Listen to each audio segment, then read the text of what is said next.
এখন বাজে রাত্রি 1টা। বেলপাতা কত? এগুলা ভাগা 10 টাকা করে মা। Hi everyone, this is Sili, welcome to my another video. তো আজ হচ্ছে শিবরাত্রি। বিয়ের পর এটা আমার ফার্স্ট শিবরাত্রি। বিয়ের আগে প্রত্যেকটা শিবরাত্রি করতাম, কিন্তু বিয়ের 3 বছর হয়ে গেলেও শিবরাত্রি আমার করা হয়ে ওঠেনি কোনোবারই। কোনো না প্রবলেম থাকতোই। তো এবার যেহেতু কোনো প্রবলেম নেই, তো যার জন্য ভাবছি এবার শিবরাত্রি করব। তো সকাল সকাল দেখো আমার স্নান কমপ্লিট হয়ে গেছে। এবার যাবো একটু বাজারে, পুজোর কিছু জিনিসপত্র যেগুলো লাগবে সেগুলো কিনতে। বাজার করতে তো সকালে যেতে চেয়েছিলাম, কিন্তু যাওয়ার হয়নি। তো যার জন্য বিকেলে আমি আর বর দুজন মিলে এখন যাচ্ছি হলো পুজোর যেগুলো টুকিটাকি বাজার লাগবে। একটা আমি বাড়ির উপর থেকে কিনে নিয়েছি, আর বাকি জিনিসগুলো এখন কিনতে একটু বাজারে যাচ্ছি। না আকন্দ তো নিলাম, আকন্দ নিচ্ছি। এখন তো এই যে ছোট ছোট দুধরা ছোট ছোট দুধরা ফুল কত করে? দুপা নাই বাবা। বেলপাতা কত? এগুলা ভাগা 10 টাকা করে মা। বেলপাতা, দুধরা, আকন্দ, ভাঙ পাতালা সব দিয়ে আছে। ও, সব দিয়ে 10 টাকা। পুজোর বাজার করতে করতে কিছু সবজি বাজার করাও হয়ে গেল, কারণ সেখানে প্রচুর সবজির দোকানও বসেছে। না থাকবো, আকন্দ ফুল আছে।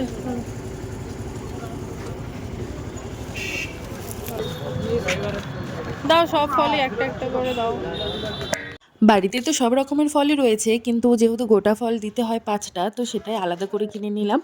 আর চলে এসেছি এবার দইয়ের বাজারে। এখানে তো সব দেখছি মিষ্টি দই, কিন্তু মহাদেবকে অভিষেক করার জন্য তো টক দই লাগবে। তো যার জন্য শেষ পর্যন্ত আমি মিষ্টির দোকান থেকেই অল্প কিছু করে টক দই কিনে নিয়েছি। তারপরে চলে এসেছিলাম ভোগ কিনতে। এটা বুড়ি কালী মন্দিরের ওখানে যে দোকানগুলো থাকে না, সেখানকার সন্দেশগুলো ভীষণই ভালো। তো সেখান থেকে নিয়ে নিয়েছি। তারপর মিষ্টির দোকান থেকে আরও কিছু ভোগ কিনে নিয়ে সব বাজার কমপ্লিট হয়ে গেছে। এবার যাব বাড়িতে, তারপর গিয়ে সব কিছু আবার গোছাতে শুরু করতে হবে। তো এখানে মা অলমোস্ট সব কিছু গোছাতে স্টার্ট করে দিয়েছে। আমি গিয়ে ঝটপট করে স্নান করে আবার রেডি হয়ে নিয়েছি, আর সব কিছু গোছানো কমপ্লিট হয়ে গেছে।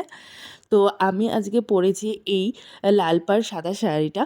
তো আমি তো রেডি হয়ে গেছি, কারণ রান্নামাসি আমাদের বলেছিল যে 7টার দিক থেকে পুজো স্টার্ট হবে, কিন্তু এখন মোটামুটি ওই 8:30 পার হয়ে গেছে, তবুও কোনো খবর নেই। দেখো পুরো চারপাশ ফাঁকাও হয়ে গেছে। তো এখন বাজে মোটামুটি ওই 10:45 মতো। এখন যাচ্ছি পুজোর ওখানে, কারণ যেহেতু লেগেছে চতুর্দশী ওই 5টা নাগাদ, যার জন্য ঠাকুরমশাই পুজোও করবে অনেক রাত করে। এখন আমি আর মা যাচ্ছি হেঁটে হেঁটে গলির ভেতর দিয়ে মন্দিরের ওখানে, আর চারপাশটা প্রচণ্ড পরিমাণে অন্ধকার। আর আমার বর পুজো স্টার্ট হওয়ার পরে যাবে।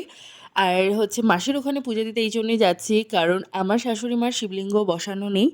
তো যার জন্যই রান্নার মাসিকে বলেছিলাম যে মাসির ওখানে যেহেতু বড় শিব মন্দির রয়েছে, তো সেখানে এবার পুজো দেবো। তো সেই জন্য মাসির ওখানেই যাচ্ছি।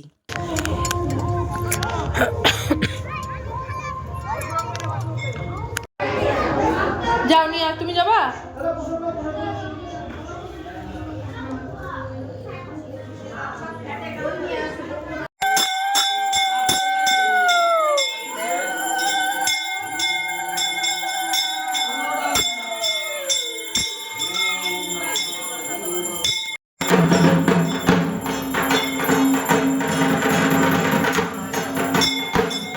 এখন বাজে ওই 12:15 মতো। পুজো শেষ হতে আরও প্রচুর দেরি লাগবে, কিন্তু ভীষণই ভালো লাগছে যে নির্জলা উপোস করে এত রাত জেগে শিব ঠাকুরের পুজো করতে পারছি শিবরাত্রিতে, তাও আবার।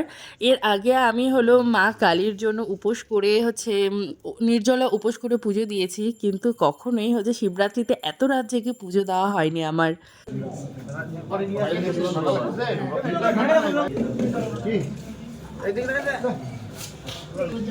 সকালে চারবার ঢালবি, চারবার হয়ে যাবে।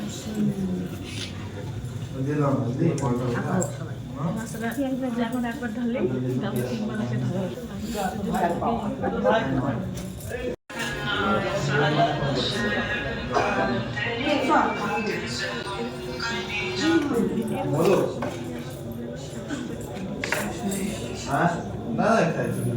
পুজো তো কমপ্লিট হয়ে গেছে। তো প্রসাদও নিয়ে এবার যাব বাড়িতে। আর বর অনেকক্ষণ ধরে এসে দাঁড়িয়ে রয়েছে। এখন বাজে রাত্রি 1টা, সবে পুজো কমপ্লিট হলো, পুরো বিধ্বস্ত অবস্থা। তো চলো।